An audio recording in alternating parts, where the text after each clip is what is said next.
नमस्कार विद्यार्थी मित्रांनो, ऑनलाईन व्हिडिओला येण्याचं कारण असं की सध्याची परिस्थिती आपण जाणताच. सध्या लॉकडाऊन असल्यामुळं प्रत्यक्ष वर्गामध्ये शिकवणं काही शक्य होत नाही. त्यामुळं आपलं होणारं शैक्षणिक नुकसान टाळण्यासाठी ह्या ऑनलाईन व्हिडिओ बनवण्याचं चालू केलेलं आहे. तर इयत्ता 12वी कला वाणिज्य विज्ञान यासाठी द्वितीय भाषा असलेल्या मराठीमध्ये व्याकरण घटकामध्ये आपल्याला समास नावाचा हा एक घटक दिलेला आहे. तर आज आपण समास या घटकाची ओळख करून घेणार आहोत.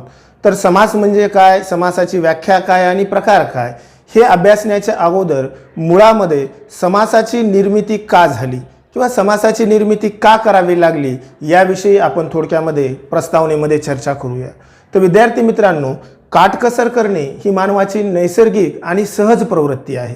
माणूस व्यवहारामध्ये जीवनाचं कुठलंही क्षेत्र असो त्या क्षेत्रामध्ये नेहमी काटकसर करण्याचा प्रयत्न करत असो. मग कधी आर्थिक काटकसर मानव करतो, तर कधी वेळेचं किंवा अंतर कमी करण्यासाठी सुद्धा माणूस काटकसर करत असतो. एखादा एक साधी गोष्ट सांगतो. आपण सहज बाजारामध्ये खरेदी करण्यासाठी दुकानावर जात असतो आणि बाजारामध्ये खरेदी करण्याला आपण दुकानावर गेल्याच्या नंतर आपण त्या दुकानावर 4-5 वस्तू घेतो आणि 4-5 वस्तू घेतल्याच्या नंतर दुकानदार, उदाहरणार्थ आपण एखाद्या किराणा दुकानामधून 4 वस्तू घेतल्या आणि तो किराणा दुकानदार म्हणला की 4 वस्तूचे किती रुपये द्या, 200 रुपये द्या. मग 200 रुपये द्या म्हणल्याच्या नंतर आपण तिथं लागलीच बार्गेनिंग करायला चालू करतो, म्हणजे आपण काटकसर करायला चालू करतो आणि मग आपण दुकानदाराला म्हणतो 200 रुपये नाही 170 किंवा 180 रुपये घ्या. म्हणजे आपण 200 रुपये देण्यापेक्षा 170 किंवा 80 रुपये ज्यावेळेस आपण त्याला देण्यासाठी प्रयत्न करतो त्यावेळेस आपण आर्थिकदृष्ट्या काटकसर करण्याचा प्रयत्न करत असतो. म्हणजे मानव दैनंदिन व्यवहारामध्ये आर्थिक काटकसर करण्याचा प्रयत्न करत असतो. आता हे झालं आर्थिकदृष्ट्या काटकसर करणे. या व्यतिरिक्त कधी आपल्याला एखाद्या ठिकाणी प्रवासाला जायचं असेल आणि ज्या गावी आपल्याला प्रवासाला जायचे, समजा त्या गावाचं अंतर आपल्यापासून 100 किलोमीटर असेल, तर त्या गावाला प्रत्यक्ष जात असताना आपण सहजच एखाद्या माणसाला विचारतो की ह्या गावाला जायला ह्या रस्त्याने 100 किलोमीटर जाते, मग असा एखादा खुष्कीचा रस्ता किंवा शॉर्टकट आहे का की जेणेकरून कमी अंतरानं आपल्याला त्या ठिकाणी जाता येईल. म्हणजे 100 किलोमीटर हे अंतर जर मेन रोडनं असेल आणि मधून जर एखादा खुष्कीचा मार्ग असेल किंवा शॉर्टकटचा रस्ता असेल आणि त्याचं जर अंतर त्या गावाचं 80 किलोमीटर जर होत असेल तर आपण 100% या शॉर्टकट मार्गाचा वापर करतो. म्हणजेच इथं आपण आपला वेळ आणि आपलं कापायचं अंतर वाचवण्याचा प्रयत्न करतो. म्हणजेच इथं सुद्धा आपण काटकसर करतो. मग ज्या पद्धतीनं माणूस व्यवहारामध्ये काटकसर करतो तसंच भाषा ही सुद्धा आपल्या व्यवहाराचा एक घटक आहे आणि म्हणून भाषिक व्यवहारात सुद्धा माणूस शब्दाची बोलत असताना काटकसर करतो. आता तुम्ही म्हणताल भाषिक व्यवहारामध्ये काटकसर कशी करता येते, तर आपलं म्हणणं कमीत कमी शब्दामध्ये समोरच्यापर्यंत पोचावं किंवा आपल्याला बोलायला कमी वेळ लागावा यासाठी सुद्धा आपण लांबलचक वाक्य बोलण्याऐवजी किंवा 2 शब्दामध्ये संबंध दाखवणारे शब्द वापरण्याऐवजी आपण 2 शब्दामधले इतर संबंध गाळतो आणि त्यापासून एक जोड शब्द तयार करतो आणि जोड शब्द तयार केला की आपलं बोलण्याचा वेळ वाचतो. म्हणून बोलत असताना माणूस सुद्धा शब्दाची काटकसर करत असतो. आता उदाहरण सांगतो तुम्हाला. आता पुरण घालून तयार केलेली पोळी. आता पुरण घालून तयार केलेली पोळी हा लांबलचक वाक्यप्रयोग झाला किंवा खूप मोठं विधान झालं. मग आपण पुरण घालून तयार केलेली पोळी एवढं मोठं वाक्य न बोलता आपण सहज काय करतो, पुरण आणि पोळी असा शब्द प्रयोग करतो. म्हणजे पुरण घालून तयार केलेली पोळी या एवढ्या वाक्यापेक्षा आपण एक छोटा शब्द वापरता पुरणपोळी, म्हणजे इथं आपण भाषिक काटकसर केली. तसंच बटाटे घालून तयार केलेला वडा एवढं लांबलचक वाक्य म्हणण्यापेक्षा आपण सहज बटाटे वडा असं म्हणतो. किंवा तोंडाने पाट म्हणण्यापेक्षा आपण सहज काय म्हणतो, तोंडपाट म्हणतो. राजाचा वाडा म्हणण्यापेक्षा आपण राजवाडा म्हणतो. बैलांची जोडी म्हणण्यापेक्षा आपण काय करतो, बैलजोडी म्हणतो. म्हणजे थोडक्यामध्ये भाषिक व्यवहारामध्ये आपलं म्हणणं कमीत कमी शब्दामध्ये समोरच्याला व्यक्त करण्यासाठी आपण भाषेची सुद्धा काटकसर करतो आणि या भाषेच्या काटकसर करण्याच्या पद्धतीतून समासाची निर्मिती झालेली आहे. आणि ही भाषेची आपण ज्यावेळेस काटकसर करतो त्यावेळेस अशा काटकसरीमधून आपण नवीन शब्द बनवत असतो. आता उदाहरणार्थ बघा, पुरण घालून तयार केलेली पोळी या एवढ्या वाक्यापासून आपण नवीन शब्द तयार केला पुरणपोळी. बटाटे घालून तयार केलेला वडा यापेक्षा आपण नवीन शब्द बनवला बटाटे वडा. तोंडाने पाट यापेक्षा आपण नवीन शब्द बनवला तोंडपाट. राजाचा वाडा यापेक्षा राजवाडा नवीन शब्द बनवला. म्हणजे दोन शब्द ज्यावेळेस आपण एकत्रित आणत असतो त्यावेळेस त्या दोन शब्दाच्या मध्ये संबंध दाखवणारे जे इतर शब्द आहेत ते आणि त्यानंतर जे शब्दाला आपण विभक्तीचे प्रत्यय जोडतो ते आपण बोलत असताना गाळतो आणि दोन शब्द एकत्रित करत असतो आणि अशा दोन शब्द एकत्रित करण्याच्या पद्धतीला समास असे म्हणतात. आता या उदाहरणामध्ये बघा, पुरण घालून तयार केलेली पोळी, हा घालून तयार केलेली पोळी किंवा इथं बटाटे घालून तयार केलेला वडा किंवा इथं तोंडाने पाट, राजाचा वाडा, बैलाची जोडी, बरोबर आहे. आता हे जे शब्द आहेत, आता पुरण घालून तयार केलेली पोळी किंवा बटाटे घालून तयार केलेला वडा, तोंडाने पाठ, राजाचा वाडा, बैलाची जोडी. आता या शब्दप्रयोगामधला पुरण एक शब्द घेतला, पोळी एक शब्द घेतला आणि आपण एक नवीन जोड शब्द तयार केलेला आहे. मग या दोन शब्दाच्या मध्ये किंवा या दोन शब्दाच्या परस्पर संबंध दाखवणारा घालून तयार केलेली किंवा बटाटे आणि वडा या दोन शब्दाच्या मध्ये घालून तयार केलेला हे जे दोन शब्दसमूह आहेत, हे दोन शब्दसमूह या दोन शब्दाच्या मधला संबंध दाखवणारे शब्दसमूह आहेत. तर हे तोंडाने पाठ, आता ने, राजाचा चा किंवा बैलाची, आता चा, ची, ने हे विभक्तीचे काय आहेत, प्रत्यय आहेत. म्हणजे दोन शब्द ज्यावेळेस आपण एकत्रित आणत असतो त्यावेळेस दोन शब्द एकत्रित आणत असताना त्याच्यामध्ये संबंध दाखवणारे शब्द आणि विभक्तीचे प्रत्यय हे आपण गाळत असतो आणि हे गाळले म्हणजेच शब्दाची काटकसर झाली आणि गाळून जो नवीन जोड शब्द तयार होतो तो जोड शब्द किंवा अशा पद्धतीने दोन शब्द एकत्रित आणण्याच्या पद्धतीला समास असं म्हणतात. तर समास म्हणजे शब्दाचं एकत्रीकरण होय. मग समासमध्ये शब्दाचं एकत्रितकरण करत असताना दोन शब्द आपण एका ठिकाणी जोडतो. मग दोन शब्द एका ठिकाणी आपण जोडल्याच्या नंतर जो जोडशब्द तयार करत असतो त्या जोड शब्दाला सामासिक शब्द असे म्हणतात. म्हणजे समास ही संकल्पना समजून घेत असताना आपल्याला अजून तीन संकल्पना समजून घ्याव्या लागतात. पहिली आहे त्याच्यातली सामासिक शब्द, दुसरी आहे पद कशाला म्हणतात आणि तिसरी आहे विग्रह कशाला म्हणतात. आणि ही तिन्ही संकल्पना लक्षात आल्याच्या नंतर आपण समास म्हणजे काय याविषयी अधिक माहिती घेऊ. तर आता बघू आपण सामासिक शब्द कशाला म्हणतात. तर सगळ्यांनी इकडे लक्ष द्या.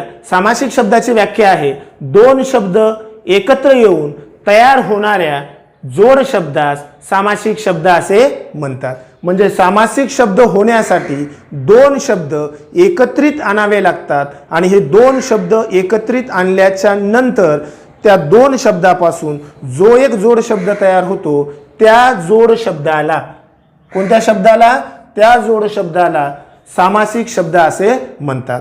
आपण उदाहरणामध्ये बघितलं पुरण घालून तयार केलेली पोळी, याच्यामध्ये पहिला शब्द पुरण, दुसरा शब्द पोळी आणि पुरण आणि पोळी हे दोन शब्द आपण एकत्रित जोडले आणि जो जोड शब्द तयार केला त्या जोड शब्दाला काय म्हणायचं, सामासिक शब्द.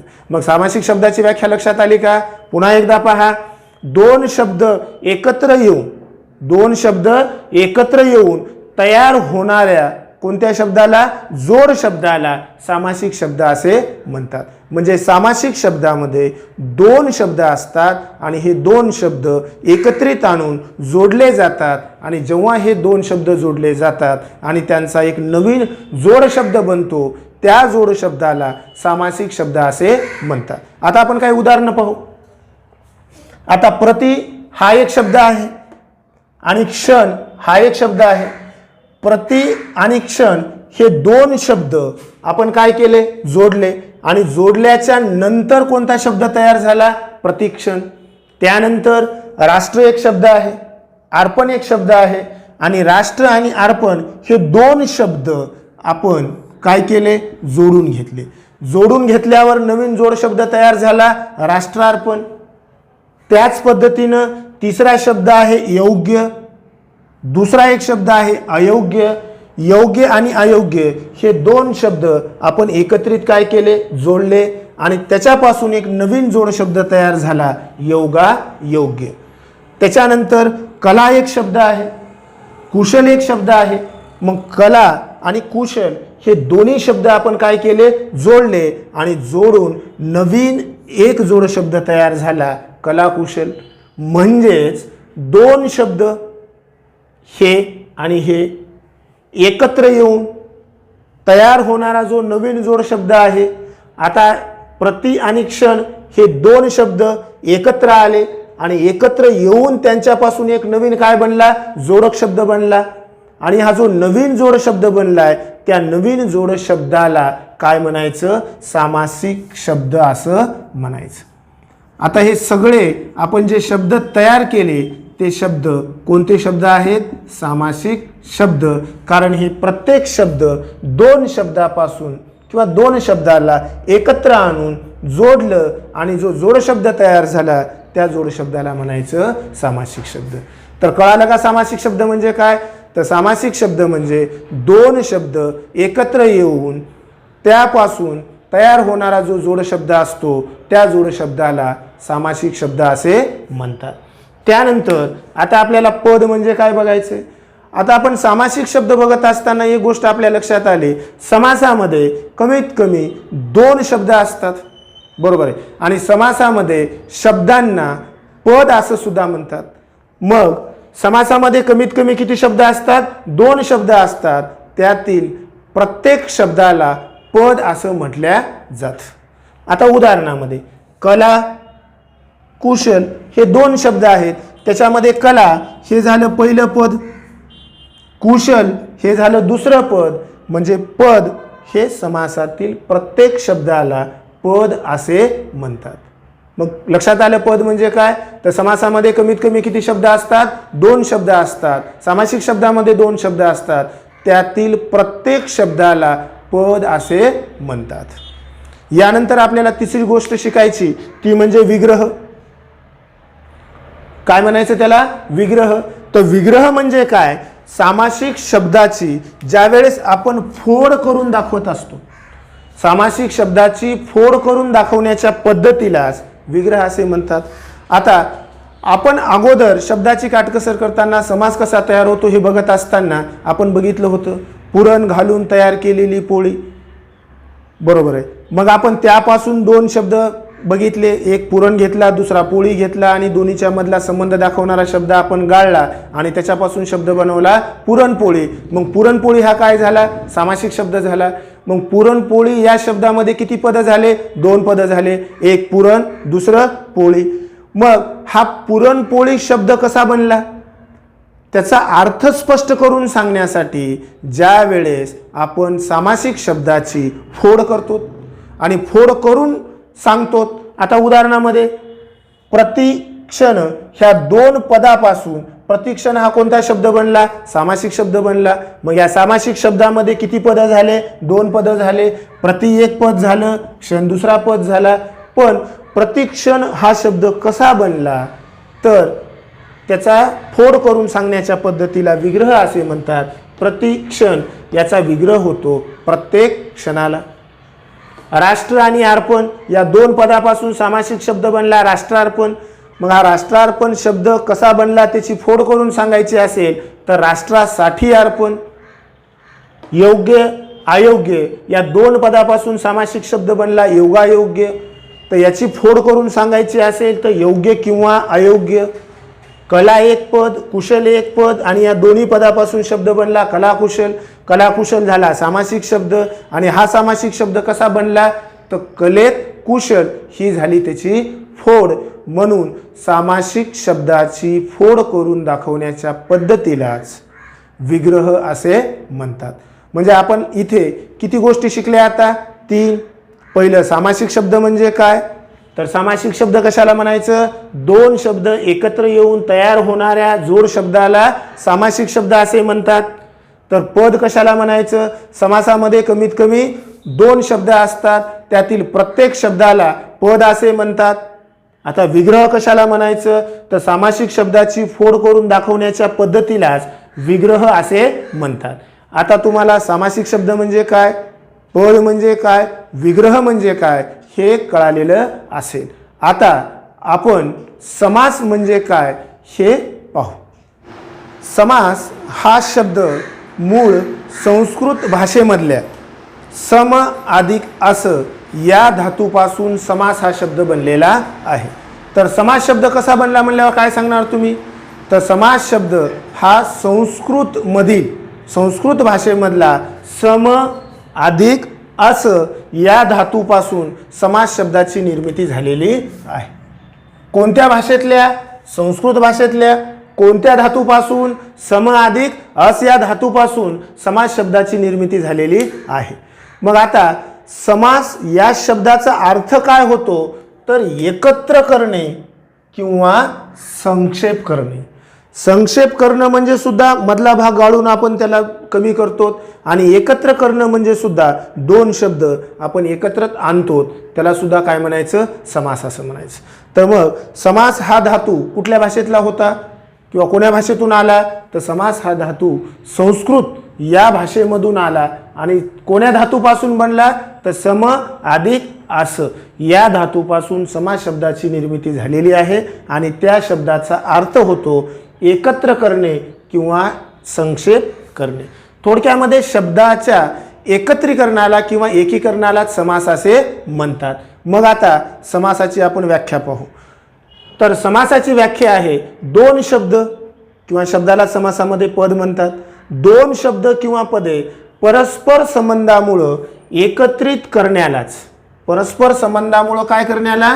एकत्रित करण्यालाच काय म्हणायचं? समास असे म्हणतात. म्हणजे 2 शब्द त्यांच्यामध्ये कुठला तरी परस्पर संबंध असतो आणि त्या परस्पर संबंधामुळं ते 2 शब्द एकत्र येतात आणि अशा 2 शब्दाला एकत्रित करण्याच्या प्रकारालाच समास असं नाव देण्यात आलेलं आहे. तर कळालं का मग तुम्हाला समास म्हणजे काय? पुन्हा एकदा व्याख्या सांगतो बघा. 2 शब्द किंवा पदे, समासामध्ये शब्दाला पद म्हणतात हे तुम्हाला अगोदर सांगितलेलं होतं. 2 शब्द किंवा पदे परस्पर संबंधामुळं काय होतात? एकत्रित करण्यालाच समास असे म्हणतात. आणि समास हा शब्द संस्कृतमधल्या सम अधिक अस या धातूपासून बनला असून त्याचा अर्थ एकत्र करणे असा आहे. मग आपण काय एकत्र करालोत? 2 शब्द एकत्र करालोत. आणि 2 शब्द एकत्र केले आणि त्यापासून एक नवीन जोड शब्द तयार झाला की त्याला आपण काय म्हणतात? सामासिक शब्द असे म्हणतात. सामासिक शब्दामध्ये पदं किती असतात? 2 असतात. मग या दोन्ही शब्दांना, सामासिक शब्दातल्या प्रत्येक शब्दाला काय म्हणतात? पद असे म्हणतात. आणि मग हा जो सामासिक शब्द आहे तो कसा बनला ह्याची फोड करून सांगण्याच्या पद्धतीलाच आपण काय म्हणता? विग्रह असे म्हणतात. तर आता थोडक्यामध्ये उदाहरणासहित पद म्हणजे काय, सामासिक शब्द म्हणजे काय, विग्रह म्हणजे काय हे आता आपण पाहू. समास म्हणजे काय कळालं का? तर समास म्हणजे शब्दांचं एकत्रीकरण करणं होय. किती शब्दांचं? 2 शब्द किंवा पदे यांचं परस्पर संबंधामुळे एकत्रित करण्याच्या पद्धतीला समास असं म्हणतात. आणि समास हा शब्द कोणत्या भाषेतल्या? संस्कृत भाषेतल्या सम अधिक अस या धातूपासून बनलेला आहे आणि त्याचा अर्थ एकत्र करणे किंवा संक्षेप करणे असा होतो. आता आपण पाहू पद. आपण ज्यावेळेस 2 शब्द एकत्रित करतो म्हणजे समासामध्ये जास्तीत जास्त किती शब्द असतात? 2 शब्द असतात. मग समासातील प्रत्येक शब्दाला काय म्हणतात? पद असं म्हणतात. आता उदाहरणामध्ये बघा, प्रति एक शब्द आहे, क्षण एक शब्द आहे. मग हे 2 शब्द काय केले किंवा 2 पद काय केले? एकत्रित केले. एकत्रित केल्यावर काय बनतो? जोड शब्द बनतो. कोणता जोड शब्द बनला? प्रतिक्षण जोड शब्द बनला. प्रतिक्षणमध्ये किती पद आले? प्रति एक, क्षण 2. आणि या दोन्हीपासून एक जोड शब्द बनला प्रतिक्षण, मग जो जोड शब्द बनतो त्याला आपण काय म्हणता, सामासिक शब्द. मग हा सामासिक शब्द प्रतिक्षण कसा बनला, तर त्याची फोड करून आपण सांगता प्रत्येक क्षणाला. म्हणून समासाची फोड करून दाखवण्याच्या पद्धतीला काय म्हणतात, विग्रह म्हणतात. आता हे दोन पद बघा, राष्ट्र आणि अर्पण. हे राष्ट्र आणि अर्पण हे दोन पद एकत्रित केले तर कोणता शब्द बनला, राष्ट्रार्पण. राष्ट्रार्पण हा काय झाला, सामासिक शब्द झाला. हा शब्द कसा बनला, तर राष्ट्रासाठी अर्पण हा झाला राष्ट्रार्पण शब्दाचा विग्रह. त्यानंतर बघा तोंडपाठ. तोंड एक पद झालं आणि पाठ एक पद झालं. हे दोन्ही पदे आपण जोडले, सामासिक शब्द तयार झाला तोंडपाठ. आणि तोंडपाठ शब्द कसा बनला, तर त्याचा विग्रह झाला तोंडाने पाठ. आता दुसरा शब्द आहे, पद आहेत राजवाडा. राज एक पद आणि वाडा एक पद, त्याला जर आपण एकत्रित केलं तर नवीन जोड शब्द झाला राजवाडा. राजवाडा झाला सामासिक शब्द आणि त्याचा विग्रह झाला राजाचा वाडा.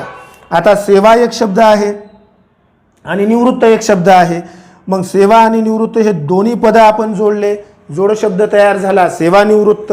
आणि सेवानिवृत्त या जोड शब्दाचा विग्रह होतो सेवेतून निवृत्त.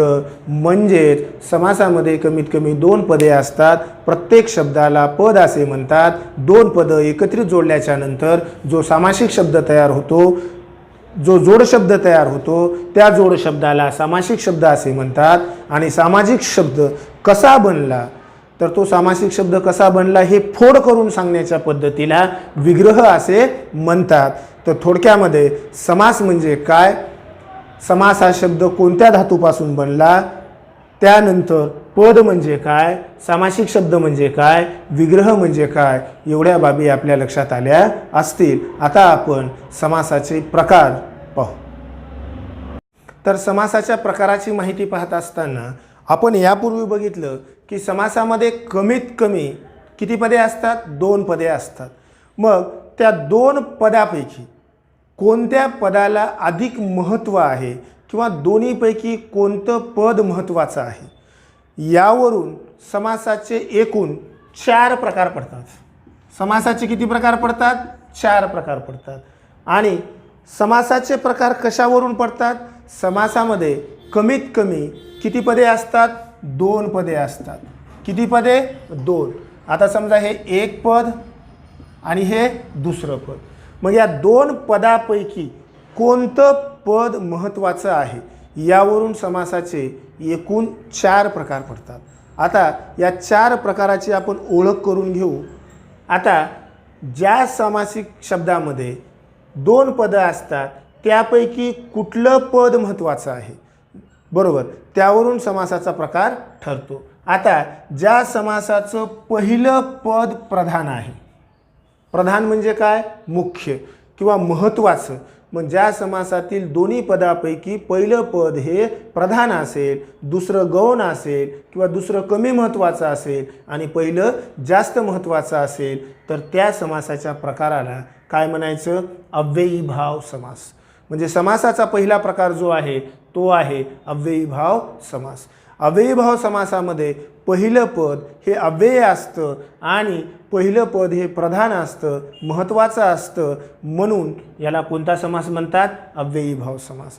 म्हणजे अव्ययीभाव समासामध्ये पहिलं पद अर्थदृष्ट्या महत्त्वाचं असतं, म्हणून याला म्हणायचं अव्ययीभाव समास. आता ज्या समासामध्ये दुसरं पद प्रधान असते, म्हणजे पहिलं पद हे गौण असते आणि दुसरं पद हे महत्त्वाचं असतं, प्रधान असतं, त्या समासाच्या प्रकाराला काय म्हणायचं, तत्पुरुष समास. कोणता समास, तत्पुरुष समास.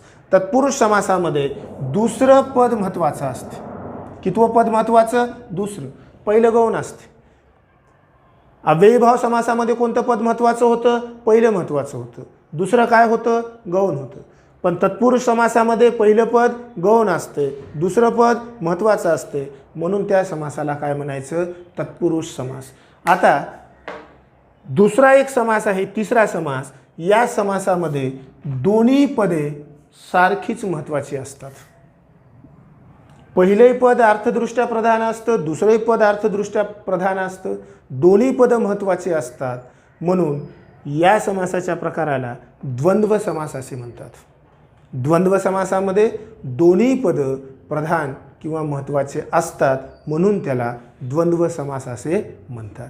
आणि तिसरा जो प्रकार आहे, चौथा जो प्रकार आहे, या चौथ्या प्रकारामध्ये दोन्ही पद महत्त्वाचे नसतात, तर या दोन्ही पदापासून तिसऱ्याच एका पदाचा बोध होतो. त्या समासाच्या प्रकाराला काय म्हणायचं? बहुव्रीही समास म्हणायचं. म्हणजे हे दोन्ही पद महत्त्वाचे नाही, तर या दोन्ही पदामधून तिसऱ्याच पदाचा काय होतो? बोध होतो. जेव्हा असं होतं तेव्हा त्या समासाच्या पदाला बहुव्रीही समास असे म्हणतात. म्हणजे हे समासाचे जे मुख्य 4 प्रकार आहेत, हे मुख्य 4 प्रकार कशावरून पडालेत? तर समासामध्ये जे पद असतात त्या पदावरून पडालेत. प्रत्येक समासामध्ये किती पद असतात? 2 पद असतात. मग ह्या दोन्ही पदापैकी कोणतं पद महत्त्वाचं आहे, प्रधान आहे, यावरून समासाचा प्रकार पडतो. पहिलं पद प्रधान, अव्ययीभाव समास. दुसरं पद प्रधान, तत्पुरुष समास. दोन्ही पद प्रधान, द्वंद्व समास. दोन्ही पद महत्त्वाचे नसून तिसऱ्याचाच बोध होत असेल तर बहुव्रीही समास. म्हणून हे जे समासाचे 4 प्रकार आहेत हे कुठल्या पदाला महत्त्व आहे यावरून पडलेले आहेत. पुन्हा एकदा सांगतो, पहिलं पद प्रधान असेल तर त्याला म्हणायचं अव्ययीभाव समास. अव्ययीभाव समासालाच दुसरं एक नाव आहे प्रथम पद प्रधान समास. काय म्हणतात ह्याला? प्रथम पद प्रधान समास. म्हणजेच पहिलं पद प्रधान असतं म्हणून त्याला प्रथम पद प्रधान समास किंवा अव्ययीभाव समास असे म्हणतात. तर ज्याच्यामध्ये दुसरं पद प्रधान असतं, महत्त्वाचं असतं, त्या समासाच्या प्रकाराला तत्पुरुष समास असं म्हणतात. तत्पुरुष समासालाच द्वितीय पद प्रधान समास असं सुद्धा म्हणतात. त्यानंतर दोन्ही पद प्रमुख असतील तर त्या प्रकाराला द्वंद्व समास असे म्हणतात. द्वंद्व समासामध्ये दोन्ही पद महत्त्वाची असतात म्हणून या समासाला दुसरं नाव आहे उभय, म्हणजे दोन्ही पद प्रधान म्हणून नाव ठेवलं द्वंद्व समास. आणि चौथा जो प्रकार आहे यामध्ये दोन्ही पदातून तिसऱ्याच पदाचा बोध होतो. म्हणजे या समासाच्या प्रकारात दोन्ही पद महत्त्वाची नसतात तर त्यामधून तिसरंच पद महत्त्वाचं असतं किंवा त्याचा अर्थ त्याच्याकडे बोट दाखवलं जातं म्हणून त्याला बहुव्रीही समास असं म्हणतात. बहुव्रीही समासाला अन्य पद प्रधान समास असं म्हणतात. ही झाली समास या भागाची ओळख. आता यानंतरच्या व्हिडिओमध्ये आपण समासाच्या एका प्रकाराविषयी सविस्तर माहिती घेऊ. जय हिंद.